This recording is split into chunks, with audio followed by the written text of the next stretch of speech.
The views on a Breath of Fresh Air podcast reflects the parties involved, and we encourage you all to use it as a conversational tool that will lead to personal studies of your own. Hallelujah, hallelujah, hallelujah, hallelujah, hallelujah. Welcome to a Breath of Fresh Air podcast. Here with your hosts, Earl Roberts and Nakhaz Gay. As a young person, Christianity can be so foggy, like smoke in the mirrors and so unclear. But we're here to bring you a breath of fresh air. Men of Gibeon, I, King David, have brought you here today to discuss a very important matter. For the past 3 years, there have been famine in this land. So I took the time to inquire of God to find out what is the reason for all of this. And he informed me, this is because of the wrongs King Saul has done to your people by breaking our oath. So we send our apologies. And we asked of you, what can be done to make this right, so that you may bless the heritage of the Lord? Now, David, we have no right to demand silver or gold from Saul or his family, nor do we have the right to put anyone in Israel to death. So what do you suggest that Israel shall do for you? Let's see. Now, as for the man who destroyed us and plotted against us, so that we have been decimated and we have no place else in Israel, let 7 of his male descendants be given to us to be killed, and their bodies exposed before the Lord at Gibeah.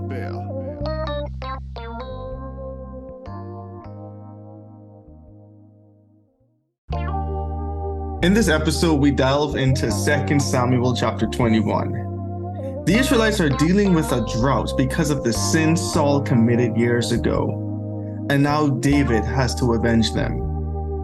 We explore various questions of justice and fairness, and we would definitely love to get your take on this matter. As always, be blessed and enjoy.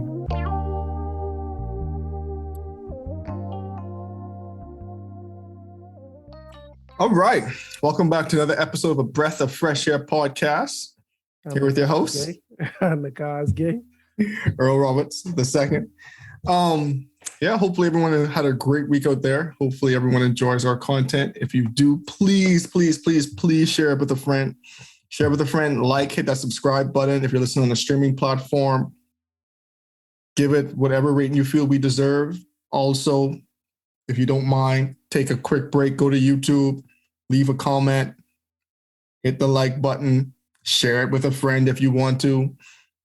We definitely appreciate it. We appreciate the feedback that we get from everyone during the week.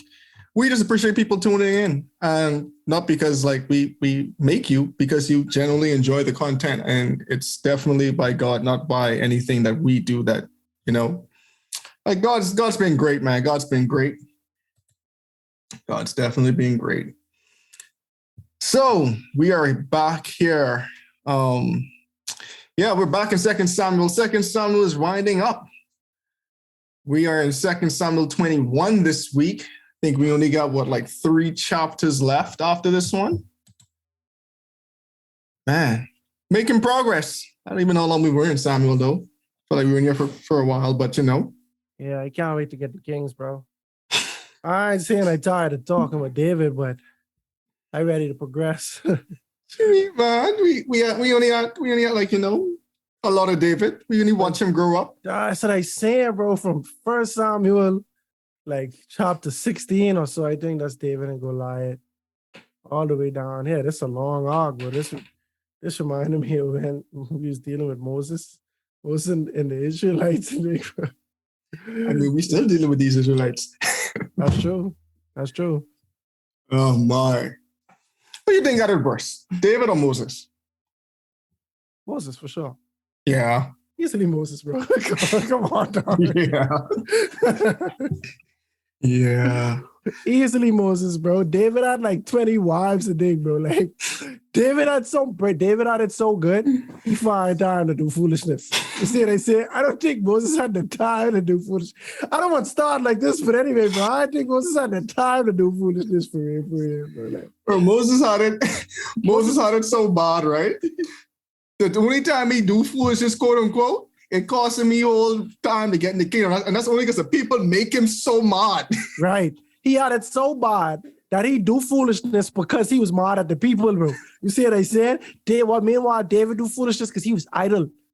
Because he had it good. You see what I said, bro? Like, nah, I ain't gonna lie, bro. Like, David, he a part of a list of people who, because of their actions, their life get harder. You understand what I said? Like, not to say he ain't had a hard life, because that second half of his reign, which we dealing with now, it just gets so much more complicated. You feel me? But we know this is as a direct result of his transgressions. Mm-hmm. Mm-hmm. Oh my. Yeah. Moses had a rough ride. I ain't even gonna lie. All day, bro. All day. And I could sit here and go through it, but we gotta get to the chapter. I don't think this chapter can take us that long. 22 verses. Let's think about Moses then. Let's think about Moses, right? Bro, I ain't talking about Pharaoh. Pharaoh won't go through everything in the book, right? That's one. Mm-hmm. And that's just me summarizing, right? Your sister talking against you had to get plagues. Your cousin talking against you, the earth open up. You see what I said? The people complain about food, you get manna. They complain about food again, you get quail. They complain about water like 3 different times, bro. The water too bitter. All right, we throw the log in the water. You see what I said? It's the second time, I can't remember, but the third time with the water. Must we bring water from this rock? All right, cool. After your cousins conspire against you and the earth open up, and Moses literally say, bro, if he die a natural loving death, God ain't with me. But if he dies some type of new death, we ain't never see like the world, like the world open up and swallow him up, we know this true God, right? He say all that, the world swallow him up, and then they turn around and say, bro, you made God do this, bro. Like, what is going on? It's to the point where God himself tell Moses, anyway, bro, you see these people, they worshiping this cow, bro? I just can kill all them, bro. We can run the offense through you, bro. I can make you a great nation. I remember what I promised to Adam. Abraham. I remember what I promised to Abraham. But now I can just kill all of them and I can start it over with you. You understand what I say? A couple of times that happened, and Moses chose not to do that. You feel me? He chose to ride with them. You know what I mean? And I'm sure, bro, I'm missing plenty of things, because I could think about the snakes biting them. I could think about plagues happening to the Israelites. I could think about the 12 spies when they was trying to kill Caleb and Joshua. You know what I mean, bro?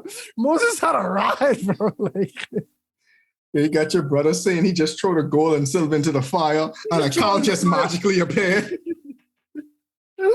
Yeah, but Moses had a raw deal. Like, I can't lie. Hey. David tries to look jokey compared to Moses, bro. David tries jokey, bro. That's a fact. So now we're picking up in chapter 21, like I said, reading from the New King James Version. Now there was a famine in the days of David for 3 years, year after year.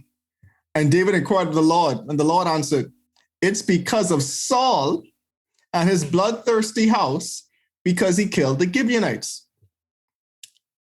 And so I would be like, so it gotta happen now? Right, and it's so funny though, because God time and perfect. This might happen a long time, but God had to deal with David first. You know what I mean? And now the thing slowing down. All right, now let me go back to the normal scheduled programming. You feel me? Mm-hmm. I know, but it just go to show that when God, hold on, let me just put a pin in there. It's reminiscent of 1 Samuel chapter 15, when when the Amalekites were being repaid. You remember when when God tells Saul to go visit the Amalekites and blot their name out, you know. Remember Moses, that happened in the book of Deuteronomy and Exodus. They mentioned when the Amalekites snuck up on the Israelites as they were leaving Egypt. You see what I say? Leaving Egypt. This was hundreds of years ago, you know. But during Saul's reign, God revisited the Amalekites, you know. In the Ten Commandments, I think it's the first commandment God mentions, I visit the iniquities of children of the third and fourth generation that hate me. You know what I'm saying? But he still bless people, fourth generation that love me and stuff like that. Like these sentiments are mentioned in the Torah when God talks about his commands, etc. You feel me? And so now this another example of God's keeping his promises, but just at what we would consider as an unconventional time. Years later, David is a grown man now. This happened when David was a boy. When this a whole generation later, which like Saul preceded David, but now David in power David is getting affected for something that Saul do. David and everybody in Israel is getting affected for something that Saul did. Exactly. And it's a couple of things here, man. So first things first, we don't have a record in the Bible, and I could be wrong, but I remember a record of when Saul actually committed this act. Me either. I'm with you on that. So we don't have a record of when Saul committed this act, but we know it happened. Mm-hmm. You know what I'm saying? So we know there was difference. So from this week's Amaz, which I mean, it's just, I wouldn't say common sense, but it's just alluded to like everything that Saul did and everything that David did, everything that Moses and the children of Israel did was not recorded. You know what I'm saying? Like every little thing wasn't recorded. But we can say, okay, Saul did this thing. Second, right? To answer the question, why was killing the Gibeonites so bad? Mm-hmm. Now, we remember in Joshua 9, I believe, when I think it was when the people kind of like they had just entered the promised land. Bing. And they was running through everybody, every Canaanite nation. Exactly. Clearing them out. Exactly. And then I think it's the one with the moldy, but they faked it. They had moldy bread and stuff. Yeah. But remember on the back end of that, there was a promise made between God and them that, hey, we just gonna watch over y'all. We're not gonna kill y'all. Mm-hmm.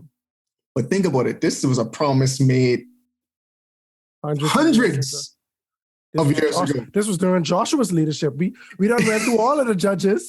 We done went through Samuel, Saul. Now we with David. Exactly. So this is hundreds of years ago. But that's so. But just to give a little more clarity, when the Israelites had entered the promised land, they were killing a bunch of nations, and the Gibeonites did not want to be killed. And so they acted as if they were not Canaanites, but they were from, well, they may have been Canaanites, but they were not in the general area. They acted as if they were from a faraway area, and they came with food that was now moldy to imply that it had been months. They journeyed from a long way. Right, we journeyed from a long way, but they offered this to say, hey, let's make a truce. Now, that was problematic because God told them, God told them beforehand, when you get in Canaan, don't make no truce with nobody. You understand what I'm saying? There's a judgment. There's a judgment that these people deserve, which is to be put to death. You all are to execute that, and that's that. But they decided to make a treaty with the Gibeonites before knowing who the Gibeonites really were. And because they did that, God told them, God kept the oath, basically. You understand what I'm saying? And we can see that here. These people lawfully were not supposed to have an oath. God told them not to. But because Joshua and the rest of Israel had already given them their word, years later, Saul went back on his word and still killed them, which was literally the opposite of the treaty that they had. You know what I'm saying? And here we are. Back on God's word too. And then the next thing I wanted to point out, like the main thing, we see Israel's facing a crisis. It ain't raining 3 years. David went to the Lord, like, God, what's happening? What's happening? Like, the crops need water to grow. We need water to drink. Thirsty, yeah. Like, clearly this is from you. And then again, this is like, I know we say it again, like I usually say it for the Joseph story, like God sent the 7 years of famine and 7 years of plenty. But here we're saying like, okay, yeah, this was a famine that God allowed to happen. Yep. You know what I'm saying? Blatantly, because as soon as David asked, he told him, this is the reason why you're going through a famine, because of what Saul did whenever Saul did it. Now, we have to address the situation now. You know what I'm saying? This was a covenant that I made with a certain group of people that y'all broke, and y'all making me look bad. Yep. And there's consequences for that, like, period. You know, the Gibeonites ain't deserve that because y'all gave against my word, against my behind my back, y'all gave them y'all word, and we keep oaths over here. Exactly. I mean, because God keeps his promises, like straight up, like we can't. And here's the thing, like we expect God to keep all of his promises, right? Even though like he's doing that's by grace, love, and mercy, just for him keeping his promises to us. Mm-hmm. But he's saying, it's not only to you guys, I just keep my promises, period. And so now you can't be going back, making my promises come back void because of your sinful actions. Because you changed your mind? What happened? What inspired you to break this promise? You just was mad that day? We can't defend Saul because we don't know what was going through that man's mind. Mind. Like, what possessed you, bro, to just start killing the Gibeonites? Like, what happened? Did they irritate you? Was they did you just like, you just didn't care? You get tired of seeing them? You thought they was hiding David? Because boy, that'll do it. That'll make him kill anybody if you think they hiding the fugitive David. But Saul, Saul was tormented by some demons. Oh yeah, for sure. And so now in verse 3, therefore David said to the Gibeonites, what shall I do for you? And with what shall I make an atonement that you may bless the inheritance of God? Hmm. And so that's interesting too. So now we see David going to the Gibeonites. All right. I understand that Saul might have harmed y'all way back in the day, and I've come to make peace with this. Like, what can I do to make an atonement for this? Mm-hmm. And I just found that very interesting. Like, because I would ask God, like, what you want me to do about this, Lord? Yeah. Clearly something has to be done because we're going through. Oh boy, something just came out. I'm gonna save that point. But we are going through something right now, Lord. And what like I came to you for like to figure out why, but like, okay, now how do I address this? It's just interesting because I'm like, okay, like Saul killed them. I can't bring any of them back. What do you want me to do, Lord? That's true. Do I need to give them silver and gold? Do I need to give them more inheritance? It's like, how do I appease them? But it's like, okay, God told them, what's the problem? David said, all right, cool. I know what to do about this problem. Let me go to them and figure out what they would accept as a peace offering. Yeah, let's see how to make this right. So we can get some water. Yeah, like that's pressure, bro. Like it's back in the day. I mean, it's very interesting now because we're going through a period in time when I don't know how much you pay attention to these, but you have a lot of like the Mississippi River is drying up. The Colorado River is drying up. And so we're going through a time of drought in a sense right now. And I mean, a lot of people ain't really paying attention to it, but it's something serious that's worth paying attention to because I mean, it had some serious ramifications. Mm-hmm. Serious. And even back in the day, it brings up because back in the day was even more because there wasn't too much machinery yet. I'm going to say too much. There was no machinery at this point in time. You know what I'm saying? Yeah. And so everything really depended on the flow of water. So there's no rain. The rivers are drying up. No crops are growing. That means your food, if you don't have like a food storage, like how they had in Israel during Joseph's time, we can see like if it hasn't rained in 3 years, they're doing pretty good. They made it 3 years, but now you can imagine Joseph, those had 7 years of storage because they were prepared for it. Mm-hmm. If you're not prepared for the famine to come up, you're not prepared for the storm to come, you're not going to be ready. Hmm. And so we see the matter of fact that they even had 3 years of storage alone was a blessing. But now I can imagine as the king, I need to figure out a solution to this because our supplies are running thin. Our supplies are running super low and something has to be done. it hasn't rained for a year. Okay, we could chalk it up to just like a normal off year. 2 years, something's up. The third year, no, something is definitely wrong. Let me go to God and figure out what's happening. Mm-hmm.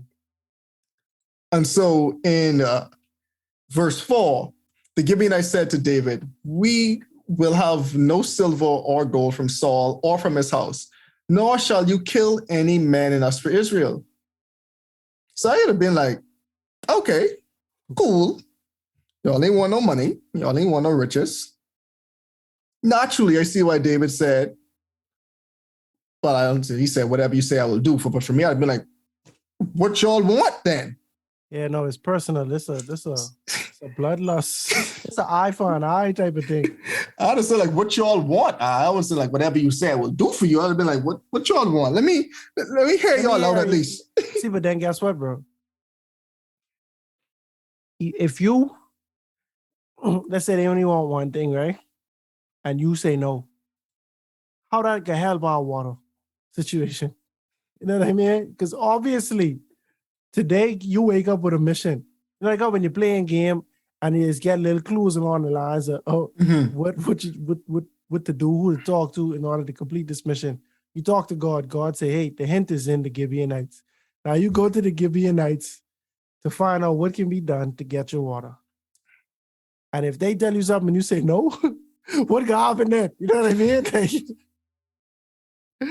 The ball was in the Gibeonites' court on this one. Yeah, so we see David come to them humble. He didn't come to them as a king, he come to them as a servant. Yeah, exactly.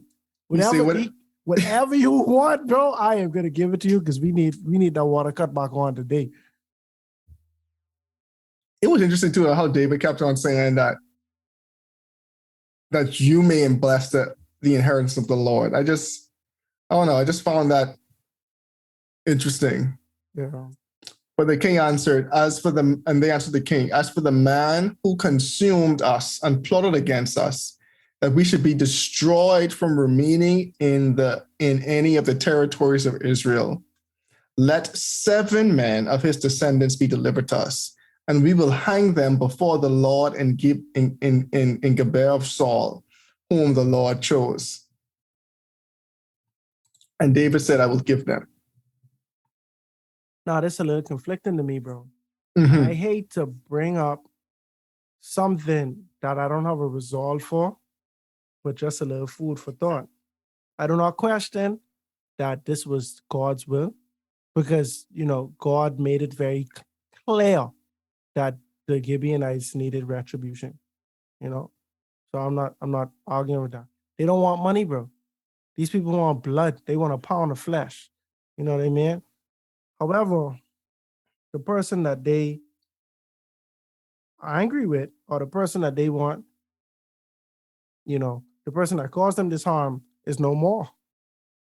Most of his descendants are no more. You feel me? And so I question this because remember, Deuteronomy 24, verse 16, the father shall not be put to death for the children, neither shall the children be put to death for their fathers. Every man shall be put to death for his own sin. And now we see where Gibeon, not God, although we know God is completely sanctioning this. You understand what I'm saying? We will be able to see the confirmation of that throughout the text. But the man who committed this sin is no longer. All but one of his sons. No. All of his sons are no longer. You understand what I'm saying? His house is his grandchildren, probably his nephews, etc. They are paying. And these people were not the king.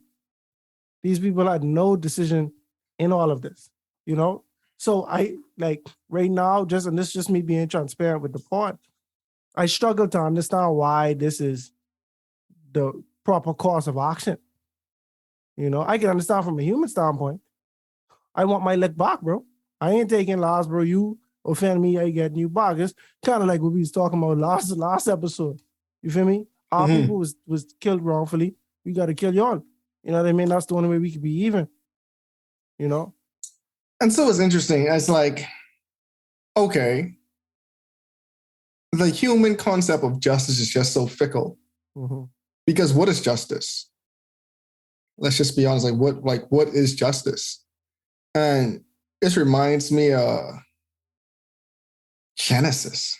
Ironically, I even went back that far, but something just came to my mind. It reminds me of Genesis, like right before Sodom and Gomorrah, when Abraham was just asking the angel, like, would you spare it for this? Would you spare it for this? Surely you would spare it for this. But pretty much at the end, he was like, essentially like, the Lord of justice or the Lord will do right by the Lord who judges the earth will always do right. Mm-hmm. You know what I'm saying? And again, the reason why it's interesting to me, right, is because Sodom and Gomorrah, we say they were a wicked city. We saw the wickedness that they do in that brief, short synopsis that we got when the angels entered the city. Mm-hmm. But we saw God would have spared the nation if they at least got like 10 good people. You know what I'm saying? True. But for us, it's still hard to fathom that all these other people had to die. You know what I'm saying?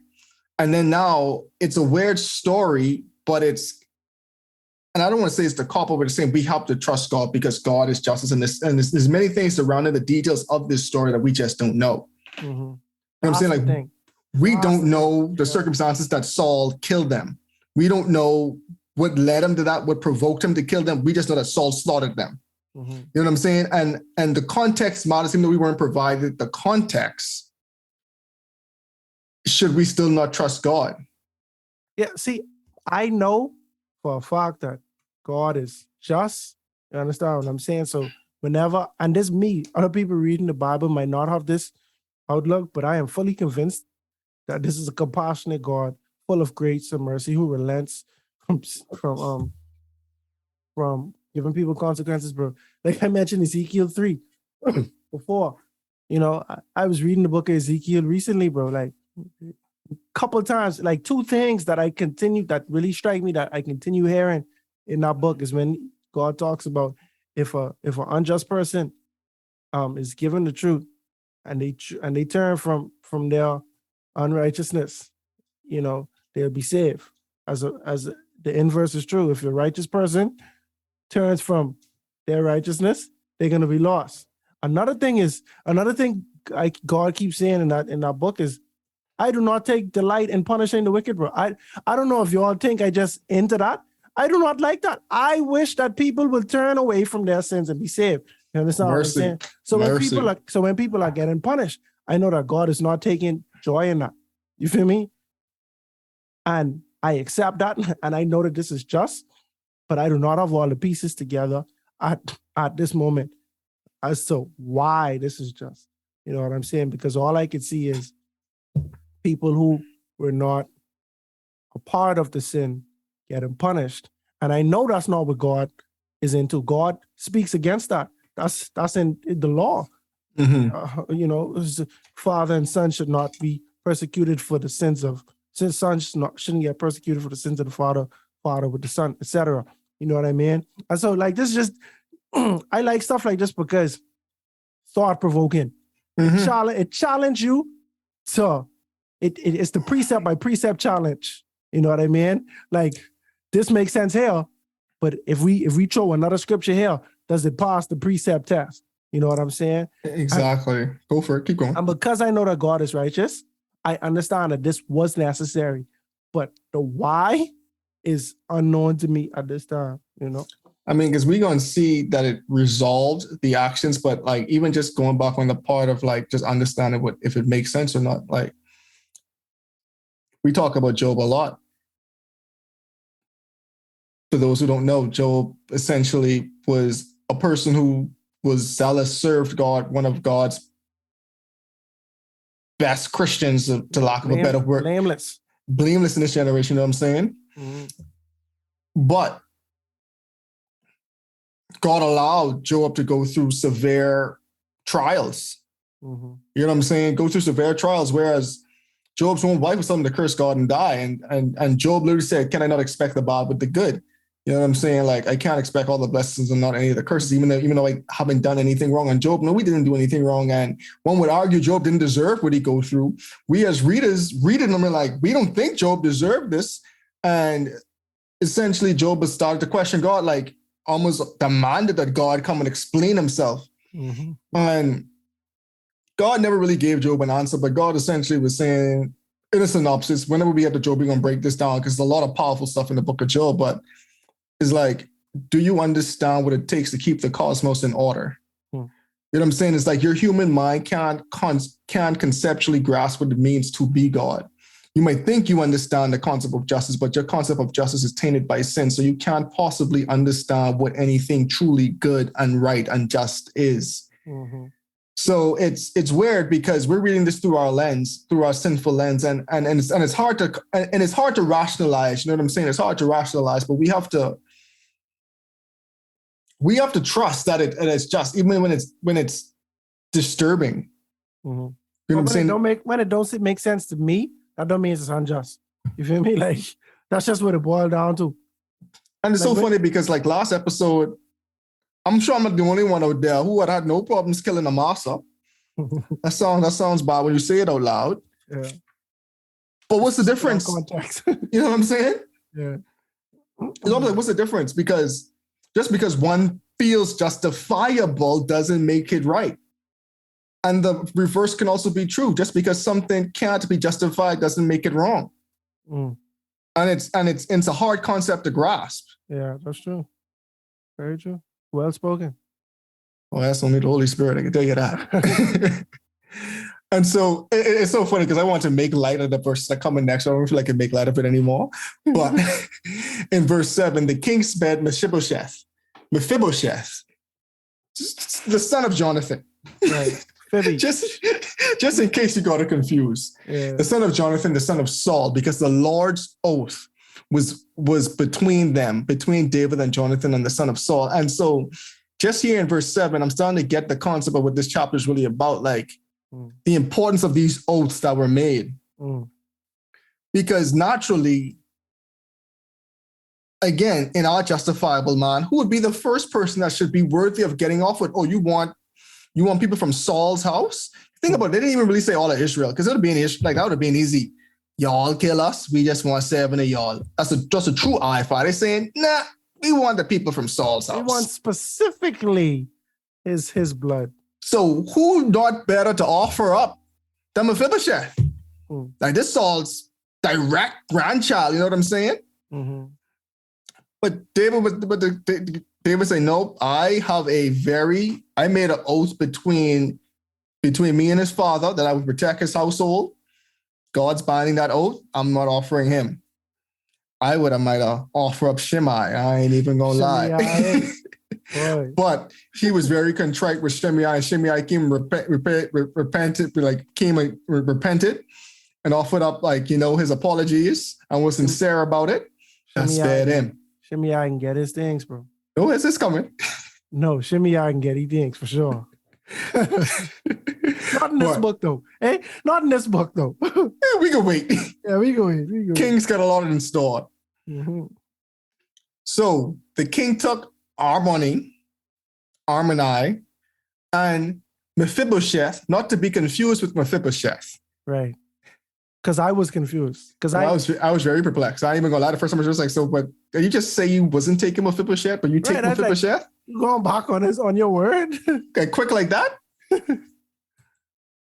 But yeah, so he took another Mephibosheth, the 2 sons of Rizpah, the daughter of Aiah, whom she bore to Saul, and the 5 sons of Micah, the daughter of Saul, whom she brought up for Adriel, the son of Barzillai, the Meholothite. So Saul had 2 sons named Mephibosheth. He had a grandson named Mephibosheth. But it say Rizpah, the daughter of Ai, whom she brought to Saul. That's what I'm saying. So Jonathan's Mephibosheth was Saul's grandchild. Oh, yeah, you're right. He had a son and a grandson. Yeah. Right. Boy, I keep forgetting. I for some reason in my mind, Mephibosheth, the grandson, Jonathan's son, was the next of kin. For some reason, but he had sons alive and well. Yeah, but it's kind of weird just because it's like, in throne-wise, it should have been like, Saul, Jonathan, Mephibosheth. Yes. These other sons, they fell by the wayside. You know what I'm saying? Very illegitimate. Sure. Because remember, Ishbosheth come and claim the king. We was wondering if he was legitimate or not, right? Mhm. But after Ishbosheth died, ain't nobody even think but these two. Now, mind you, they might have been young at the time. Who knows? But ain't nobody even think but them. Mhm. You feel me? And that's a fact. That's a fact. They might, I don't know. Yeah.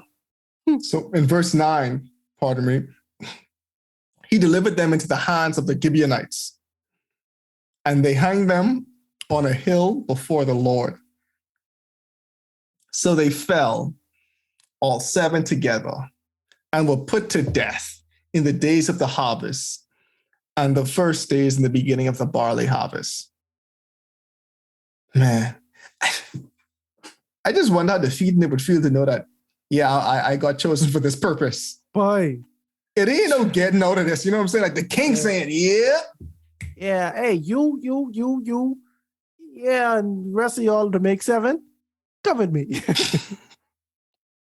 We're going on an adventure. Ouch. Yeah, I don't know if to feel honored or to feel betrayed. I'd have been mad, bro. I'd have been so mad. And you see why the Benjamites don't like David, bro. This ain't help their case at all, bro. But you see how they say they hung before the Lord. Yeah. You understand what I'm saying? Like to say like this was for God to see the justice. So you know what I mean? Because obviously they hang before, like everything is before God, but this was actually like a retribution. This was David, them saying, hey God, you see me making it right. You know what I mean? But and two, so I just was like reading up, right? And if we go back to Deuteronomy 21, Okay. right? Mm. If a man has committed a sin deserving of death, he shall be put to death, and you hang him on a tree. Okay. And his body shall not remain in the tree overnight, but you shall surely bury him that day, that you may not defile the land of which your God has given you as an inheritance. For he who hanged is accursed to God. Oh yeah, that's the curse set. Yeah. So we see that these descendants were cursed because of what Saul did. Yep. You know what I'm saying? And so the Gibeonites, because remember, they did accept to take God as their God as well. Mm-hmm. You know what I'm saying? So they did this they carried it out the Israelite way is what I'm trying to get back to. You know what I'm saying? It wasn't a Gibeonite thing that they did it. They did it the Israelite way because this is what it was an Israelite practice that they carried out. Yeah. You know what I'm saying? So it's like their own law kind of. When Saul broke the treaty, he put a curse on his family. Indeed. And as a result, they had to die the way that the accursed dies. You understand? Which is by hanging. Yeah. Coming together. The picture coming together. I just put that together. I didn't even think of that ahead of time. Yeah. So in verse 10, now Rizpah, the daughter of, man, I'm sure I'm pronouncing this lady's name wrong, but the daughter of Aiah took sackcloth and spread it out for herself on the rock from the beginning of harvest until the late rains poured on them from heaven. So remember how this chapter started. There was no rain for 3 years. So what we just saw now, right? The Gibeonites got a hold of the accursed, hung them on the tree. And what we singing and they hung them onto God. And we just went through in Deuteronomy where what they did fell in line of how the accursed were to be treated in an Israelite tradition and law. And now we sing the very next verse. What's happening? Rain. Yep. That's the end to the famine. So we see what they did, God approved because now there's rain. And it's a book in the Bible. It is a book, but it's a chapter in the Bible that really just makes you like think and process all the little clues because again, it's easy to just say like this is unfair what's happening to the 7 people. But it's also interesting to say that it's also was unfair to the Gibeonites that also had their guard down when their king came and slaughtered hundreds of them. that I'm taking. So it's like, again, our concept of fair and justice is warped by what we're seeing right now. We're saying this is not fair, but it also wasn't fair for people who said, we should be protected from this, but you're killing us. Mm. And so it's just, I just want to just make sure we emphasize that it's our concept of justice is just flawed, and it's a very hard concept to do, especially when it's a one-sided story. But we do know that, hey, the Gibeonites were slaughtered, and they should have not been because they were protected by a treaty. So it's an interesting one, and it's a very interesting conversational piece, to say the least. Right, and we could see where God's justice was fulfilled. We could see what side of the conversation God leaned towards and accept with all of that. But this is a very nuanced situation, as you mentioned. Yeah. So, where was I? It just started raining, so I didn't know. So I was in the middle of verse 10. I didn't finish it. And she said, "Do not allow the birds of the air to rest on them by the day, nor the beast on the field by night." And David was told what Rizpah, the daughter of Aiah, the concubine of Saul, had done. Mm. That's still interesting too, because I'm like, at what point did this story happen? Yeah. Because yeah, this is interesting though. That's very interesting because I don't know, bro. Like, this story feel like Job, like it's there, but it's like no timeline. Like, this is is this happening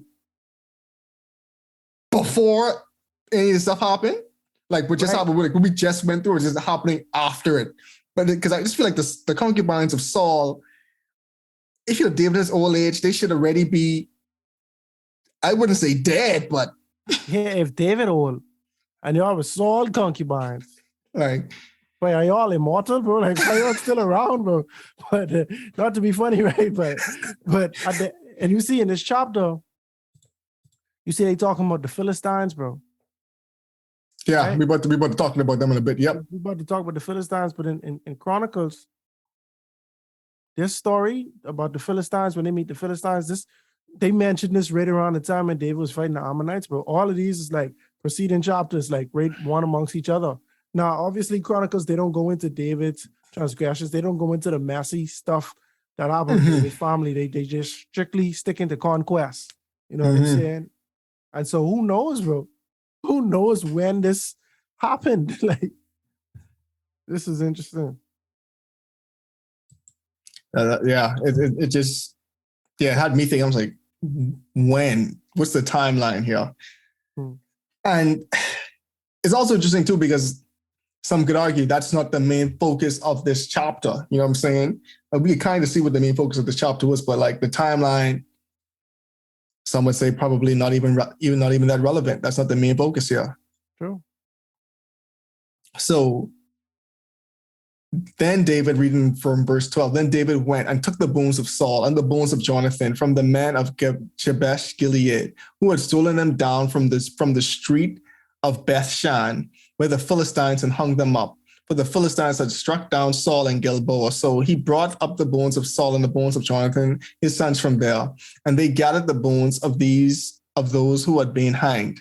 They buried the bones of Saul, Jonathan, his son, in the country of Benjamin and Zelah, and the tomb of Kish, his father. So they performed all that the king had commanded. After that, God heeded the prayer for the land.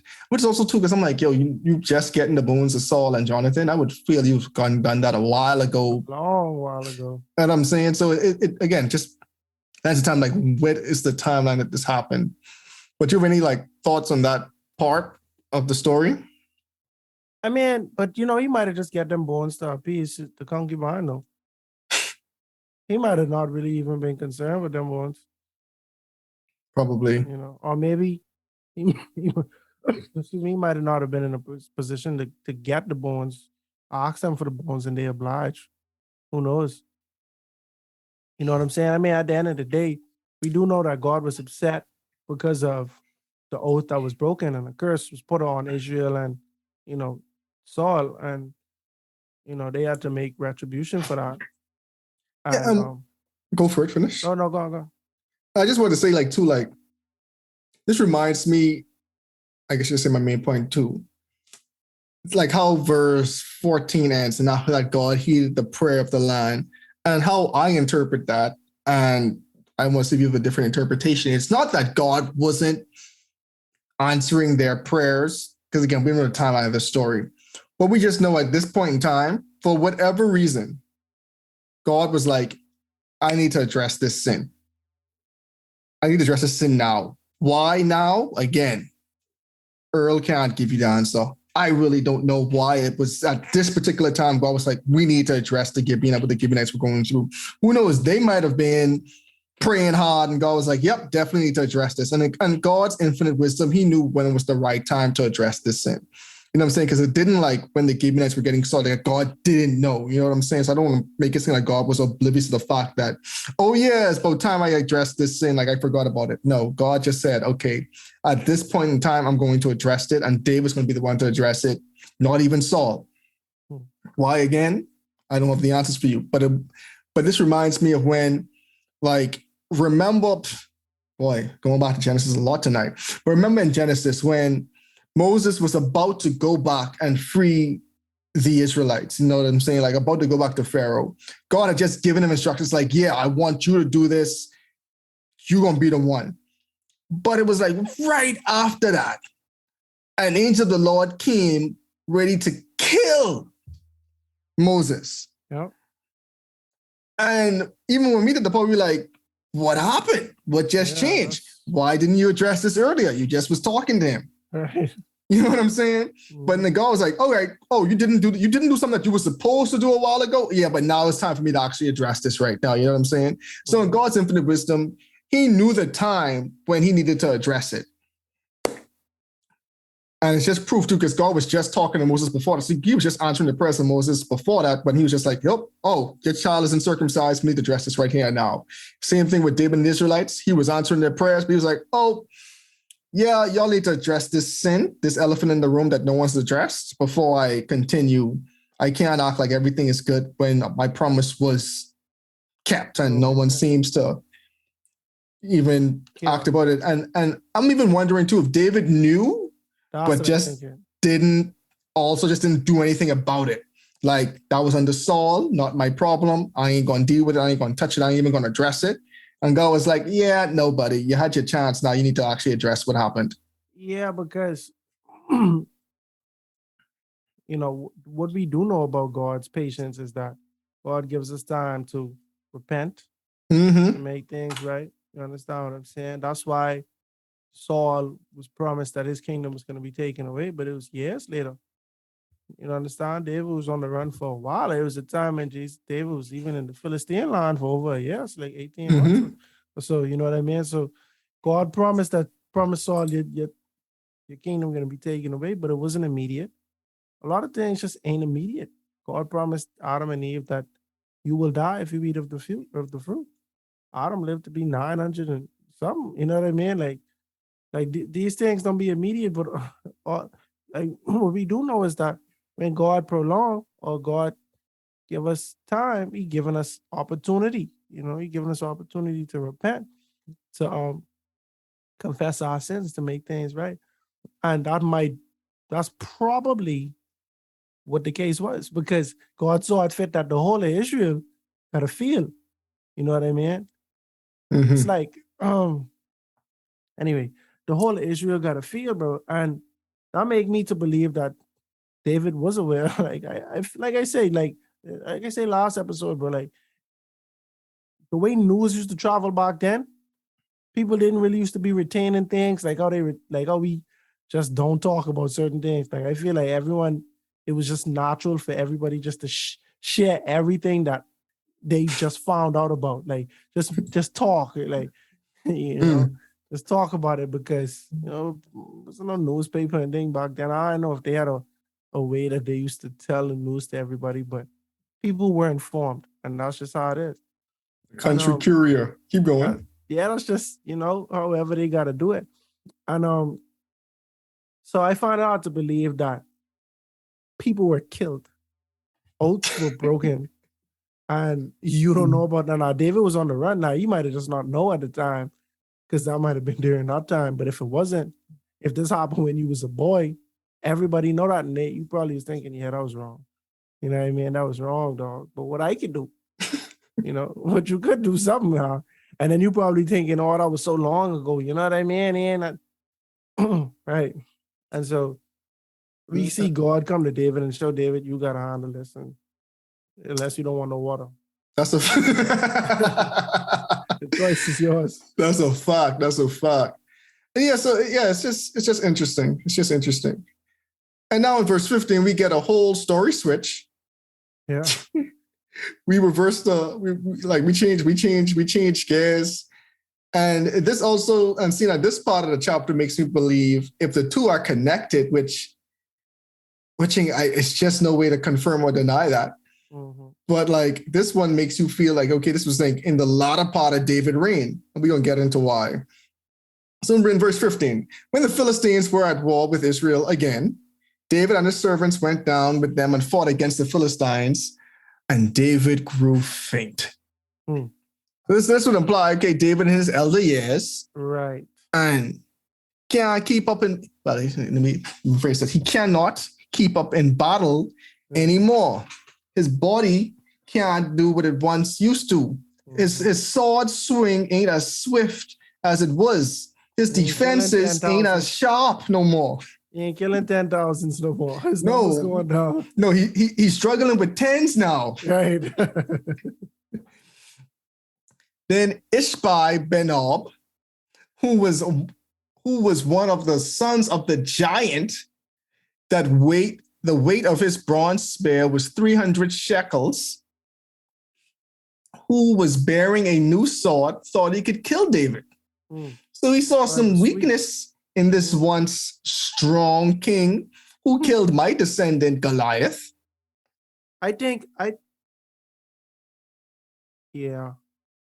was his brother though. No, it's like 3 giants died in this thing. One was Goliath's brother. Right, but then I think that, you see they say sons of the giant. Mm-hmm. I think the giant was Goliath daddy. Mm. You see what I'm saying? But we can see, we can talk. That could be a little nice talking point too. Try to deduce. Yeah. Right. So, but Abishai, well, you be giving Joab a hard time. You don't go that hard for Abishai. Mm-hmm. But Abishai, the son of Zeruiah, came to his aid and struck the Philistines. Just as bad, though. Abishai just as bad. and killed him. Mm-hmm. I can imagine him. Unc, come on, man. You're making us look bad. Making us look bad, bro. And then the men of David swore to him, saying, "You shall go out no more with us to battle. Yeah, at least you quench the lamp of Israel." Yeah, go. King, you are becoming a liability to us on this this battlefield. It would be better for you to just leave it to us now. Yeah, you slowing us down, though. And then it's more stress. And then if y'all kill the king, what to do now? Do we just automatically lose the battle because y'all kill our king? You know what I mean? Like, how do we continue from there, bro? Like, that's a really good question. Like, I always used to wonder that. Like, okay, if the king dies in battle, what are we still fighting for at this point? Right. Y'all win. What y'all wanted. Because, like, unless we kill your king, and if your king ain't out here in battle, then that ain't looking good for us. No. Like, what now? We have to go back and figure out if we can at least stop you. I guess we have to stop you from actually conquering our city. Right, because we can need a leader. Now, like, we got a lot to figure out. We're vulnerable now because we don't have a king. Exactly. People being ambitious, all type of disarray and being unorganized during this time. Yeah. You can't lose you in battle, David. You might as well just stay home, bro. Yeah. Sorry, sir. It's time for you to retire from the front lines. Yeah. Your time as a warrior in battle has passed. You did good. They were singing songs about you for decades now. Yep. We all got to get old at some time. Yeah, true. Father time is undefeated. So, David, it's your time. Yeah, you fought a good fight. You got to come off the bench now. Oh, my. So, and then they say, at least you quenched the lamp of Israel. So I'm assuming they consider David like the lamp of Israel, like God was guiding David, and by God guiding David, David guided Israel. So the lamp, guiding the path in which Israel was to walk down. Mm-hmm. And that's the next argument, if he did a good job or not. But, in verse 18, now it happened afterwards that there was again a battle with the Philistines at Gob.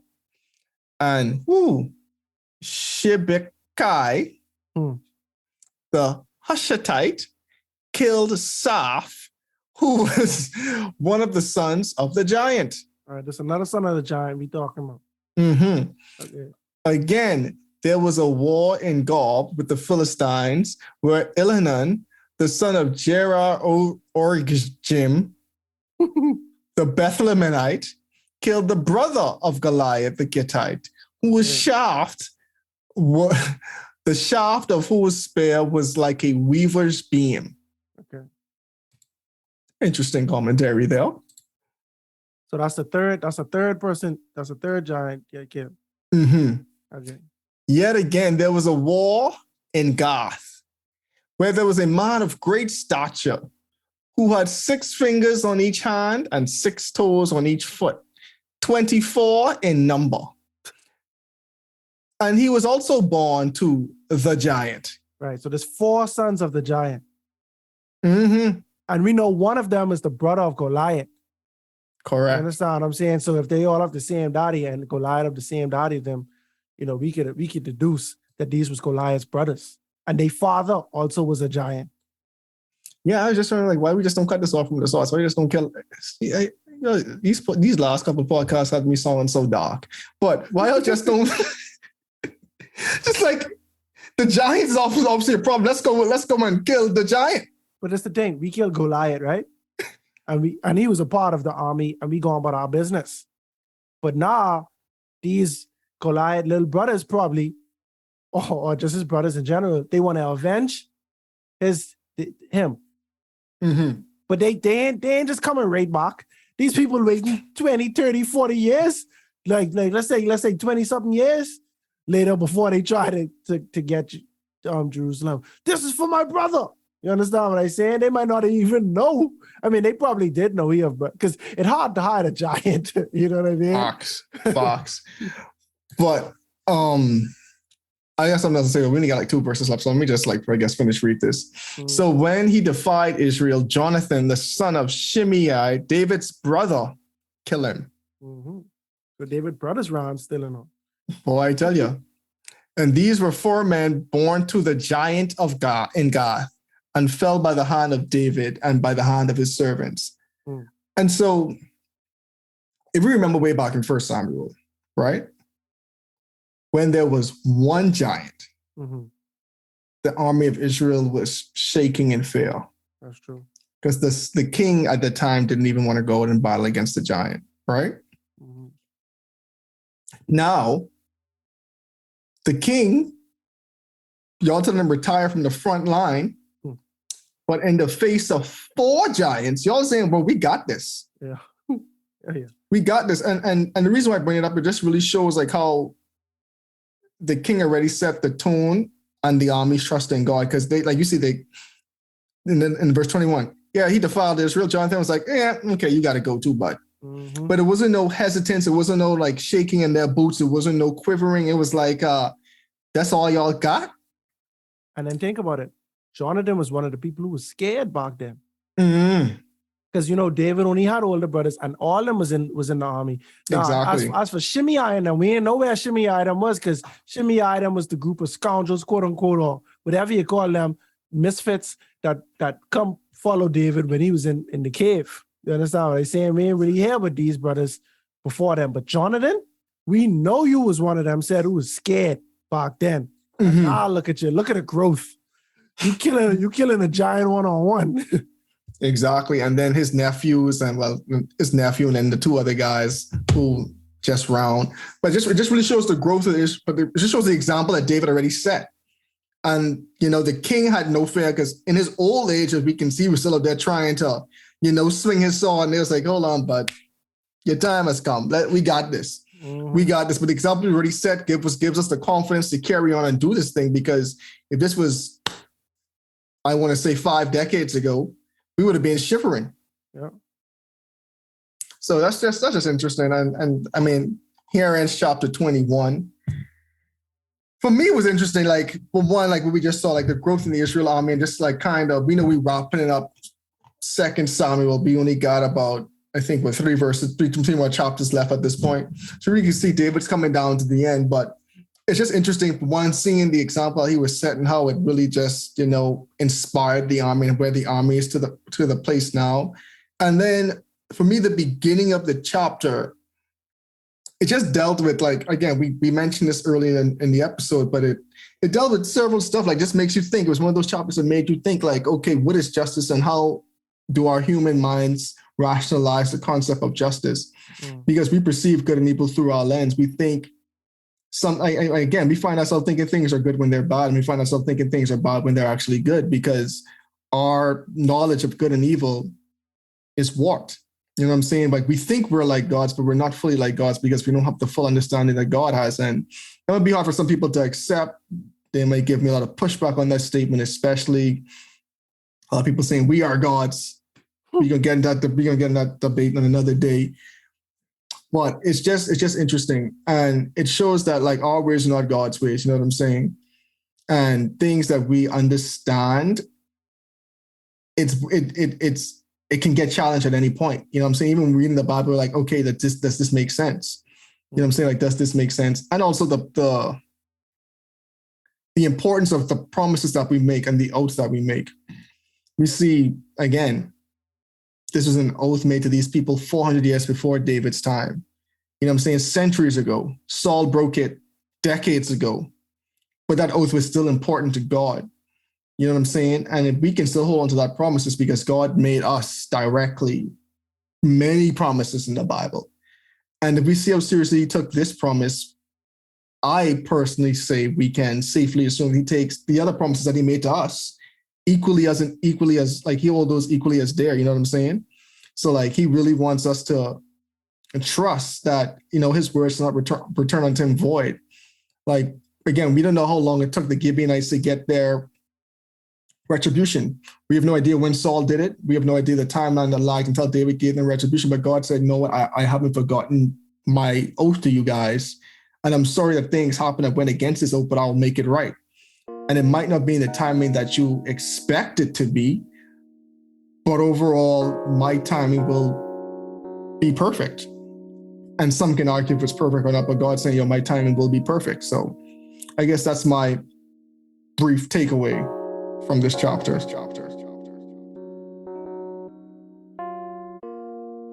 The Lord keeps his oaths, and he encourages us to keep ours as well. In the following chapters, we uncover one of David's Psalms that was recorded in the book of Samuel, and we also get to read his last documented words. But we'll talk more about that on the next episode of A Breath of Fresh Air. Tonight's episode included voice acting by your hosts, Earl Roberts and Nakhaz. Remember to go ahead and research on your own in order to get a more firm understanding of tonight's episode. And if you enjoyed it, make sure to like, subscribe, and share with your friends. You can follow us on social media at A Breath of Fresh Air Pod on Instagram and BOFAPOD on Twitter. Thanks, everyone, and we'll see you next week.